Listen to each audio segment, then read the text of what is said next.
या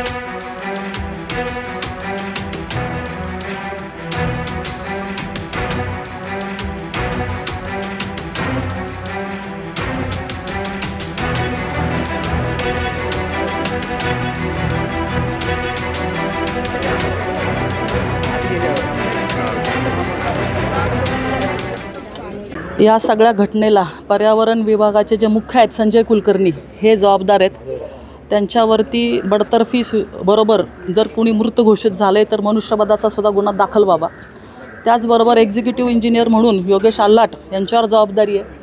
त्यांच्या बाबतीमध्ये डिपार्टमेंटकडनं त्यांचं शिक्षण हे बोगस आहे, पदवी ही बोगस आहे, अशा प्रकारची तक्रार नगरविकास खात्याकडे झाली होती. नगरविकास खात्याने त्याच्या संदर्भामध्ये माननीय आयुक्तांना कळवलेलं आहे की ह्या बाबतीत जर विद्यापीठात जर त्यांची हजेरी नाही तर ती डिग्री कशी काय ग्राह्य धरावी हा एक मुद्दा आहे. दुसरं म्हणजे वेस्ट टू मॅनेजमेंट एनर्जी ह्याच्यामध्ये 20 मीटरच्या वरती कचऱ्याच्या ढिगाची हाईट नसावी असं नॉर्म्स आहेत. ते नॉर्म्स असतानासुद्धा ही हाईट 20 मीटरच्या वरती होती. त्यामुळं जागेवरती तो अधिकारी सस्पेंड झाला पाहिजे. दुसरं म्हणजे हे सगळे सबलेट दिलेली कामं आहेत. अनेक कामं ही जी आहेत ही इकडच्या बड्या लोक आहेत, म्हणजे ह्याच्यातला आका कोण आहे हे सुद्धा काढणं जरा आता गरजेचं आहे. SIT माध्यमातून ह्याची चौकशी झाली पाहिजे. या ठिकाणी चाकण असेल, आळंदी असेल, खडकी असेल, इकडचा कचरासुद्धा येतो असं आमच्या कानावरती आहे. फक्त टिपिंग फी वाढवणं आणि त्याच्यातनं आर्थिक स्वतःचा लाभ होणं, मोशी कचरा डेपोचा उपयोग हा आर्थिक भ्रष्टाचारासाठी इकडच्या मंडळींनी अधिकारी आणि असतील काही पदाधिकारी असतील यांनी केलेला आहे.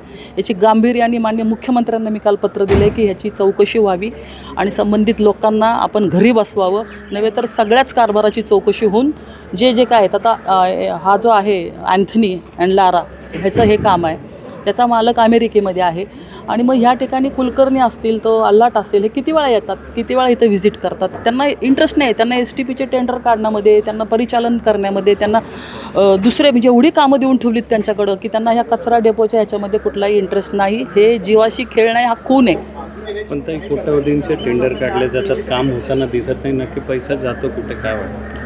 मी तुम्हाला तेच सांगते की कोट्यावधीची टेंडर हे फक्त स्वतःच्या तिजोऱ्या भरण्यासाठी काढण्यात येतात. अधिकारी आणि काही जे पदाधिकारी आहेत त्यांची इथं एक अलिखित युती आहे. तुम्ही ह्या जर प्रकरणाची चौकशी केली मोशी कचरा डेपोची तर सगळी नावं पुढे येतील. मी तर म्हणते ED मार्फत चौकशी व्हायला पाहिजे ह्या सगळ्याची की कोणाचे आर्थिक व्यवहार कोणाशी आहेत, या अकाउंट्समधनं, या कॉन्ट्रॅक्टरच्या अकाउंट्समधनं कोणाकोणाला पैसे गेलेले आहेत, त्याच्यावरनं हे सगळं उघडकीस येईल.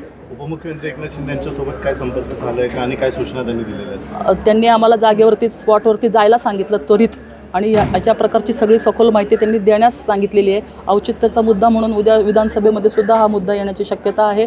नव्हे तर आम्ही ह्याचा जोपर्यंत म्हणजे पूर्ण ह्याचा खुलासा होत नाही तोपर्यंत आम्ही काही ह्या प्रकरणाला सोडणार नाही. आयुक्त म्हणताय खरं तर ही नैसर्गिक आपत्ती आहे. आयुक्त नेमकं कुणाला वाचवते? आयुक्तांना या गोष्टीची माहिती नाही आहे. म्हणजे ते नवीन आलेले आहेत आणि माहिती नाही आहे किंवा त्यांना त्याच्यात बडायचं नाही असं एकंदरीत दिसतंय आणि ते वाचवत आहेत म्हणल्यापेक्षा त्यांना राजकीय दबाव असण्यापेक्षा त्यांना अजून त्याच्यातली कल्पना नाही आहे. आम्ही त्यांच्याकडनं सक्त मागणी करणार आहे. येणाऱ्या जनरल बॉडीमध्ये असेल, येणाऱ्या स्थायी समितीच्या मिटिंगमध्ये असेल, आयुक्तांना ह्याचं उत्तर द्यावं लागेल. त्वरित ह्या 2 लोकांना तर घरी बसवलंच पाहिजे ज्यांनी या प्रकरणाला जबाबदार आहे. ठीक आहे.